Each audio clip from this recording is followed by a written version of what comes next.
Hey there gardeners, I just did a big long video about removing my pineapple sage from this garden bed in front of me, and essentially I didn't turn the camera on. So we're going to do a really quick recap and then we'll have a look at our bush basil, which is the same situation. So this garden bed here, obviously it is a larger, I think might only be 800 wide by 2.1 long, and we've got a little gooseberry down the end, we've got a bell pepper or a capsicum there as well, a little bit of lavender, and we had a big pineapple sage in this corner, which is basically what I just pulled out.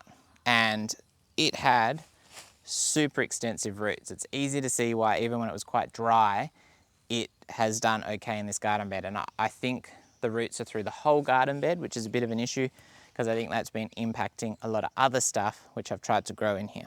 But regardless, I put it in because I thought it'd be a good pollinator, and I think it was a mistake to put it in a bed that I wanted to grow kind of annuals in or seasonal stuff in. And for sure, you can have a mix of your perennials and your annuals, I think, even in your garden beds, but you probably want to put all the perennials in one bed because it makes working the beds way, way easier, which is logical and no doubt advice everyone's given that I didn't really follow, and I've paid the price. So we took the pineapple sage out of the corner here. We're going to amend this bed with some nice compost that I got and really try and improve that soil. And I think the soil is decent. There's lots and lots of worms when I pulled that plant out, so it's doing okay. But it's not a bad idea to give it a little bit of a refresher, because certainly, while it's okay, I think there is lots of room for improvement in the soil, because when it's dry, all of our garden beds get quite hydrophobic, which is a problem. Taking out the pineapple sage, that will solve that issue. I think it will be moved up to the fruit forest. I'll try and plant some of those roots. I'll try and plant some of the cuttings, maybe try and put some cuttings in some glass bottles and see if they'll root. We'll see how we go on that one, but it just wasn't the right choice for here. By contrast, what I probably should have done, and I think if I was redesigning all of my garden beds again, what I probably would have done is I'd put in these nice big Birdie's garden beds, mainly the 1 meter by 2.1s, or I think they're 1.2 by 2.1 long. Those are the ones I mainly bought. But I reckon the best bet is between those big beds, just put in a little bed that you can put some flowers, something that'll draw in pollinators, something a little bit different. Obviously still be careful because the roots can go under the beds and cause the same issue, but I just wouldn't have it in that main bed the way I did here. So that was a mistake on my part, but we've solved it now. We're going to have a heap of bed space here, and we've got to think about what we can put in it. There is quite a bit of a run down the hill here, so maybe we could put in pumpkins. We've got some seedlings on the way now, so that is certainly a possibility here. And yeah, we'll see how we go. We're definitely learning from the mistakes there, and then the next example of that is exactly the same mistake I made just here. Okay, so again, we've got another nice sized garden bed here. This one I made a bit square. It's not quite square. I think it might be maybe 1.6 by 1.2, something like that. And we've got this massive bush basil in the middle here. We do also have this little native creeper, which is a, what's it called?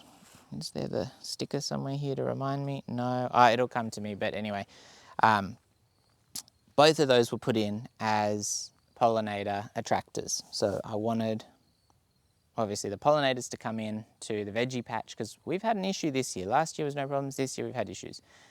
We've got peppers growing in this garden bed as well, but I think they have struggled a little bit.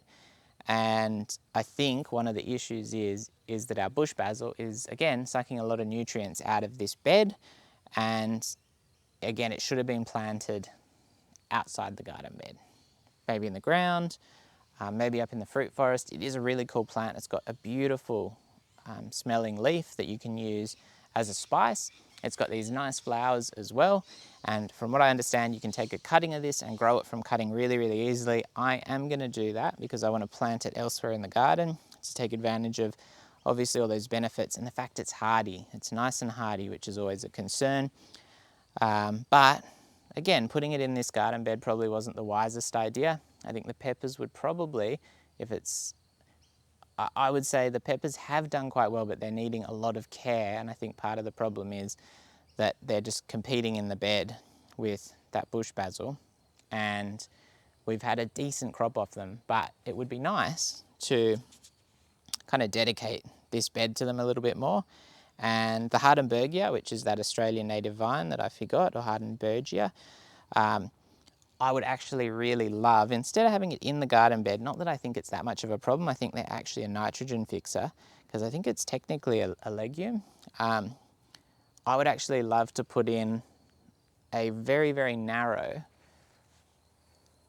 little garden bed all the way up and down the fence that I can plant those kind of things in and they can grow up the fence, because the sun doesn't really come from that side all that much, and it would provide a beautiful screen. It'd hide the fence a little bit, bring in the pollinators. It's kind of a win-win. But again, that's kind of the lessons I've learnt in going, maybe don't plant everything in your veggie garden beds, unless you don't want them to be veggie garden beds. If they're just garden beds and you're just doing whatever, doesn't matter. But here, where I'm trying to be a bit more productive because it's near the house, not such a good idea. So you can probably see the flower there, which is quite a cool flower actually. And then we've got these leaves.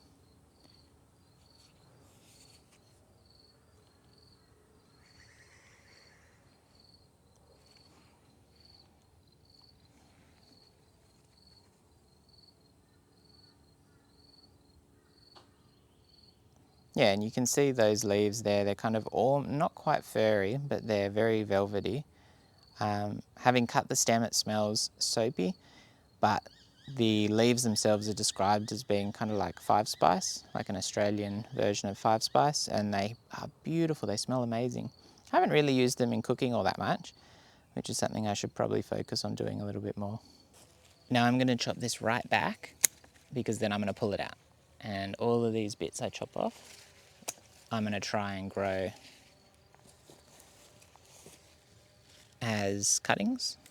And before you get too upset at me for pulling this out, I will note I did do my research and just double check that it will grow from cuttings. And I actually want to point out that this, I cut some branches off a while back and I chucked them in a pile on the ground to get rid of, and they were basically just rooting straight into the ground. So I think it's a pretty hardy plant, which is really good, because if you're looking for something, I probably needed to cut it back to keep it from going really woody and sparse, but easy to keep alive. Obviously it's got some, spice uses in your cooking, and really cool plant, beautiful flowers, good for pollinators, a bit of a win-win all around, but again, probably not the best thing in my pepper bed.